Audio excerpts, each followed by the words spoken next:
Hello friend, success એકેડમીમાં આપ સૌનું સ્વાગત છે। આજે આપણે સીમાંત પડતર પદ્ધતિમાં દાખલા નંબર 10 વિશે માહિતી મેળવશું, જેમાં આપણને એકમ દીઠ વેચાણ કિંમત 60 રૂપિયા આપેલી છે, એકમ દીઠ ચલિત ખર્ચ 36 રૂપિયા આપેલું છે, સ્થિર ખર્ચા 1,80,000 આપેલ છે અને આપણને 5 વસ્તુ શોધવાની છે। સૌ પ્રથમ કીધી છે પહેલું, રૂપિયા 1,08,000 નો નફો કમાવવા વેચાણ શોધવાનું છે, એકમમાં શોધવાનું છે। શેમાં શોધવાનું છે? એકમમાં। ચલો આપણે સૂત્ર લખી નાખીએ। પહેલું વેચાણ એટલે એને શું કહેશું આપણે? અપેક્ષિત વેચાણ। એનું સૂત્ર શું થાય? તો કે સ્થિર ખર્ચા પ્લસ નફો। હવે છેદમાં કઈ વસ્તુ આવશે? એકમમાં કીધી છે તો ફાળો આવે અને રૂપિયામાં કીધું હોત તો પીવી ગુણોત્તર। તો આપણે અહીંયા શું લીધું? એકમ દીઠ ફાળો। એકમ દીઠ ફાળો। ચલો, સ્થિર ખર્ચા કેટલા આપેલા છે? 1,80,000 અને નફો કેટલો આપેલો છે? 1,08,000। ફાળો એટલે શું થાય? આપણને ખબર છે। ફાળો એટલે શું થાય? તો કે વેચાણ માઇનસ ચલિત। તો વેચાણ કિંમત કેટલી છે? 60 રૂપિયા અને ચલિત ખર્ચા કેટલા છે? રૂપિયા 36। કરીએ આપણે 1,80,000 પ્લસ 1,08,000 એટલે કેટલા થશે? 2,88,000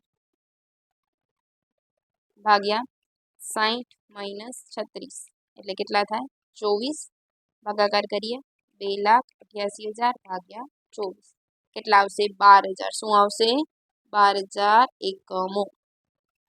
ત્યારબાદ બીજું જોઈએ, એમાં કીધું છે આપણને 1,08,000 ની ખોટ મેળવવા। શેમાં છે? અપેક્ષિત વેચાણ। સૂત્ર શું થઈ જશે? નફો હતો તો પ્લસ કર્યું હતું, ખોટ હશે તો શું થશે? માઇનસ। તો કે સ્થિર ખર્ચા માઇનસ ખોટ ભાગ્યા ફાળો। સ્થિર ખર્ચા કેટલા છે આપણા? 1,80,000 માઇનસ ખોટ છે 1,08,000 ભાગ્યા ફાળો છે આપણે શોધી લીધો છે, ઉપર કેટલો આવ્યો છે? 24। કરીએ 1,80,000 માઇનસ 1,08,000 એટલે કેટલા આવશે? 72,000 ભાગ્યા 24 કરીએ એટલે કેટલા આવશે? 3,000। શું થશે? આ એકમો, કેમ કે એકમોમાં જ આપણને શોધવાનું કીધું છે। ત્યારબાદ ત્રીજું છે એકમ દીઠ 8 રૂપિયા નફો કરવા વેચાણ। હવે અહીંયા એકમ દીઠ નફો કરવાનું કીધું છે, ખાસ ધ્યાન રાખવું, જો રૂપિયામાં કીધું હોય તો નફો અને ખોટ એ પ્લસ અને માઇનસ ઉપર થાય રૂપિયામાં, એકમ દીઠમાં કીધું હશે તો નીચે થશે પણ ઊંધું થઈ જશે, નફો હશે તો માઇનસ અને ખોટ હશે તો પ્લસ। ચલો કરીએ આપણે, શું કીધું છે? એકમ દીઠ નફો કરવા વેચાણ, અપેક્ષિત વેચાણ જેને પણ કહેવામાં આવશે। એનું સૂત્ર શું છે? આપણને ખબર છે, સ્થિર ખર્ચા। હવે એકમ દીઠ હોય તો શું થાય? નીચે થાય। ફાળો તો જે તમારો આવશે જ, નફો હોય તો શું થઈ જાય? માઇનસ થઈ જાય। ખોટ હોત તો શું કરત? પ્લસ કરત। સ્થિર ખર્ચ આપણા પાસે છે 1,80,000, ફાળો કેટલો આવ્યો તો આપણો? 24 માઇનસ નફો કેટલો કીધો છે? 8। તો કે 1,80,000 ભાગ્યા 24 માંથી 8 કાઢીએ એટલે કેટલા આવશે? 16। કરીએ 1,80,000 ભાગ્યા 16 એટલે કેટલા આવશે? 11,250 એકમો। ત્યારબાદ ચોથું જોઈએ, એમાં પણ કીધું છે એકમ દીઠ 8 રૂપિયાની ખોટ કરવા, એટલે કે સેમ જ છે, અપેક્ષિત વેચાણ સ્થિર ખર્ચા છેદમાં ફાળો, ખોટ હોય તો શું કરી દેવાની? પ્લસ। એકમ દીઠ છે એટલે નીચે આવે, જો રૂપિયામાં હોય તો ઉપર હોય તો શું કરત? માઇનસ। એટલે કે 1,80,000 ફાળો કેટલો છે આપણો? 24 પ્લસ ખોટ કેટલા રૂપિયાની છે? 8 એટલે કે 1,80,000 24 ને 8 કેટલા થાય? 32। કરીએ 1,80,000 ભાગ્યા 32 એટલે કે 56, 5,625 એકમો। ક્લિયર? ત્યારબાદ પાંચમું જોઈએ, શું કીધું છે? સમતૂર બિંદુ રૂપિયામાં। હવે જો રૂપિયામાં જોઈએ તો આપણને શું શોધવું પડે? પહેલા પીવી ગુણોત્તર। શું શોધવું પડે? પીવી ગુણોત્તર। કારણ કે રૂપિયામાં જ્યારે પણ સમતૂર બિંદુ શોધવામાં આવે તો પહેલા પીવી, એનું સૂત્ર શું થાય? તો કે વેચાણ માઇનસ ચલિત છેદમાં વેચાણ ગુણ્યા 100, અથવા તમે ફાળો છેદમાં વેચાણ ગુણ્યા 100 પણ લખો, પણ આવી રીતે જલ્દી યાદ રહે એટલે આ સૂત્રને મેં ઉપયોગ કર્યો છે. વેચાણ કેટલું છે આપણું 60 માઇનસ 36 ભાગ્યા 60 ગુણ્યા 100. કરીએ આપણે 60 માઇનસ 36 ગુણ્યા 100 ભાગ્યા 60 કેટલા આવશે 40%. ચલો આપણે સૂત્રમાં નાખીએ. શું છે આપણું સૂત્ર? સમતૂર બિંદુ બરાબર સ્થિર ખર્ચા છેદમાં પીવી ગુણોત્તર. સ્થિર ખર્ચા કેટલા છે આપણા 1,80,000 ભાગ્યા પીવી ગુણોત્તર કેટલું આવે તો કે 40%. કરીએ 1,80,000 ભાગ્યા 40% કેટલા આવશે રૂપિયા 4,50,000. રૂપિયા 4,50,000. ક્લિયર? ત્યારબાદ આપણે નેક્સ્ટ સમ શરૂઆત કરીએ. દાખલા નંબર 11, જેમાં આપણને શું આપેલું છે જોઈ લઈએ. એકમ દીઠ વેચાણ કિંમત આપેલી છે, ચલિત ખર્ચ આપેલું છે, સ્થિર ખર્ચ આપેલું છે અને વેચાણના એકમો આપેલા છે. સૌપ્રથમ કીધું છે નફા જથ્થાનો ગુણોત્તર. ચલો પેલું શોધીએ આપણે.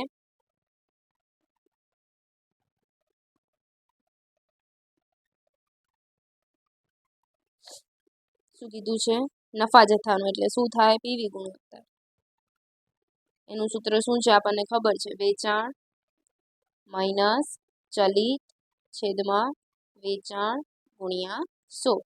વેચાણ કેટલું આપેલું છે આપણને 8 રૂપિયા માઇનસ ચલિત છે 5 છેદમાં 8 ગુણ્યા 100.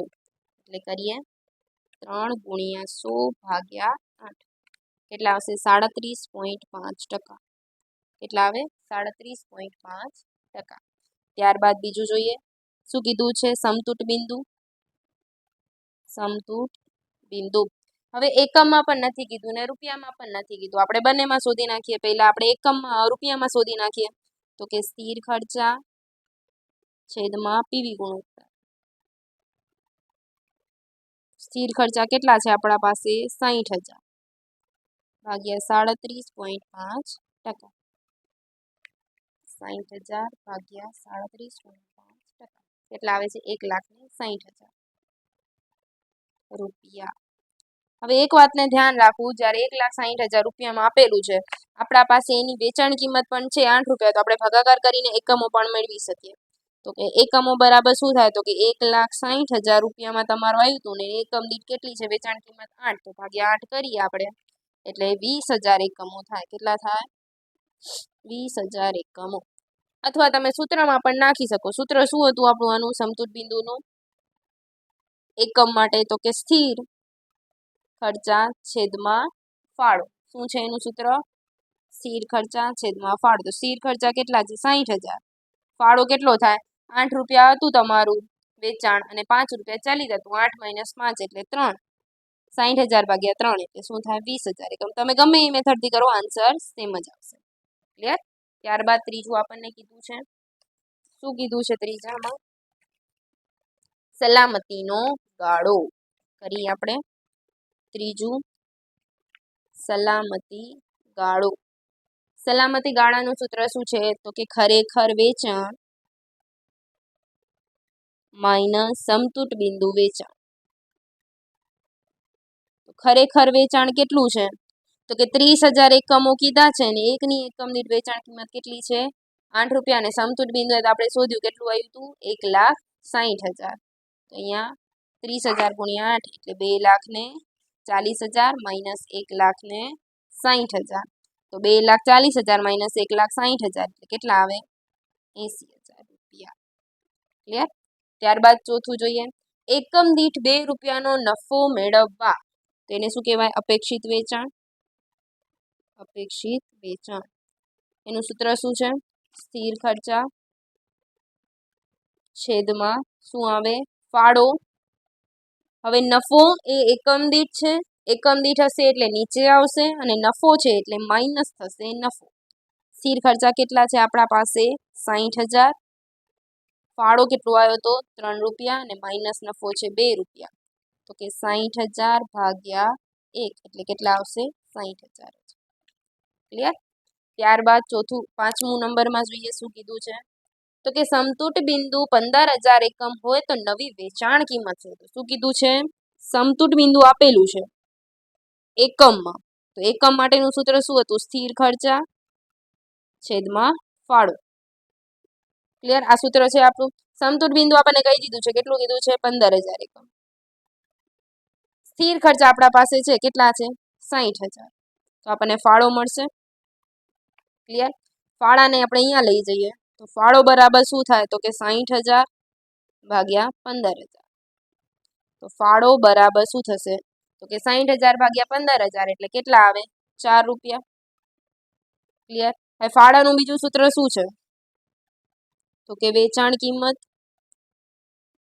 માઇનસ ચલિત.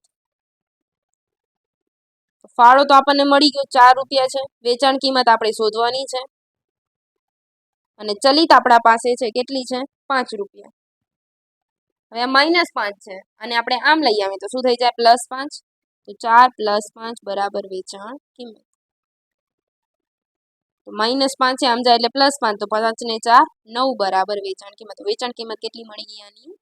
9. ક્લિયર? હવે આપણે જોશું દાખલા નંબર 24. પાર્થ લિમિટેડ આપેલું છે.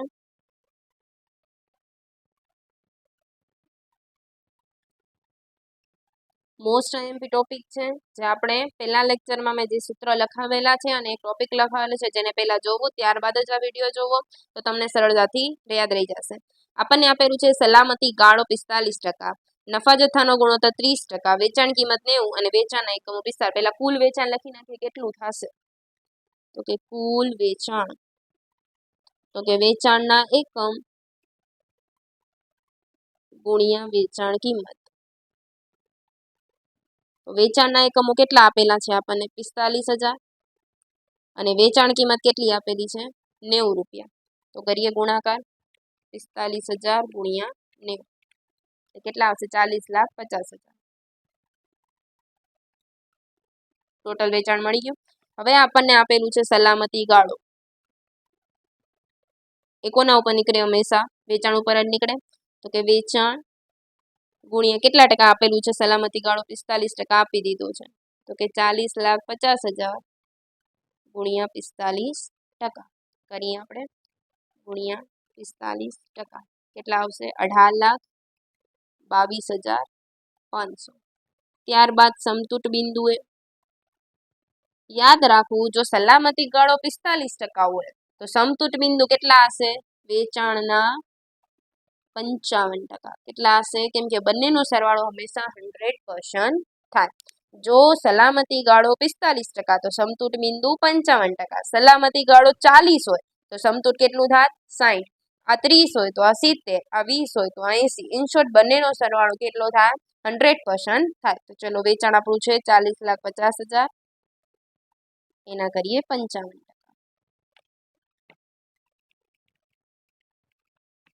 કેટલા આવશે? 22,27,500. ત્યારબાદ હવે કોઈ આપણને ઇન્ફોર્મેશન આપી નથી. હવે આપણને શોધવાનું છે નફો. નફા માટે પહેલા સમતૂર બિંદુ જ જોઈએ, કેમ કે એના માટે આપણને સ્થિર ખર્ચા જોઈશે. તો સમતૂર બિંદુનું સૂત્ર શું છે? તો કે સ્થિર ખર્ચા છેદમાં પીવી ગુણોત્તર. તો સમતૂર બિંદુ તો છે આપણા પાસે 22,27,500 બરાબર સ્થિર ખર્ચા આપણે શોધવાના છે અને પીવી ગુણોત્તર આપણને આપેલું છે 30%. તો અહીંયા ભાગાકાર છે, અહીંયા જશે તો શું થઈ જશે? ગુણાકાર.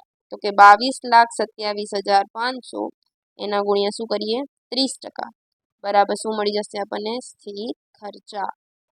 કરીએ ગુણ્યા 30%. કેટલા આવશે? 6,68,250. 6,68,250 બરાબર સ્થિર ખર્ચા.